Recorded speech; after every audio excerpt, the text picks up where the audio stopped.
Hydroxide के 100 ml विलयन में कितना जल मिलाने पर इसका डेसीमोलर विलयन प्राप्त होगा।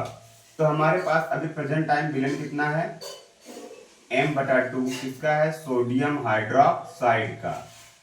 किसका है, सोडियम हाइड्रोक्साइड का। अब कितना ml है, 100 ml। अब हमको यहाँ पर सबसे पहला जो मिला है हमारा कितना है, वो M12 सोडियम हाइड्रोक्साइड का, यानी 1/2 M1।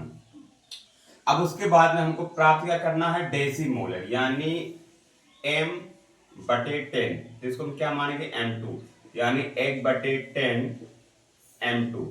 अब 1/10 मोलर यानी डेसीमोलर हमको प्राप्त करने के लिए कितना जल बढ़ाना पड़ेगा, हमको यही याद करना है कि पहले कितना था, 1/2 मोलर था, तो 1/2 मोलर में 100 ml था, तो 1/10 मोलर प्राप्त करने के लिए हमको कितना पानी बढ़ाना पड़ेगा, हमको उसकी मात्रा निकालनी है। तो फार्मूला हमारा होता है M1 V1 M2 V2।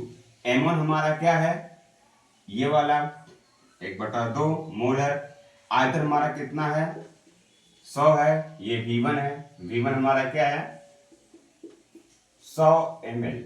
अब हमको क्या निकालना है, V2 की वैल्यू। किसकी वैल्यू निकालनी है, V2 की वैल्यू। तो 1/2 इंटू में 100 और M2 हमारा कितना है, 1/10 यानी डेसीमोलर इंटू में V2। अब क्या करेंगे, इसको काट देंगे, कितना आएगा, ये 50 आएगा, और यहाँ पर ये हो जाएगा V2/10।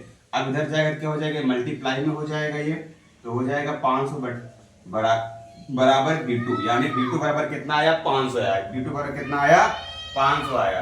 तो V2 हमारा क्या है, नेट द्रव्यमान है, कितना, 500।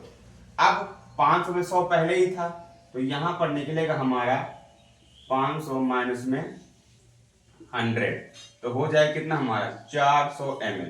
यानी हमको अगर आधे मोलर से 1/10 मोलर यानी डेसीमोलर में ले जाना है, तो हमको 400 ml पानी को बढ़ाना पड़ेगा।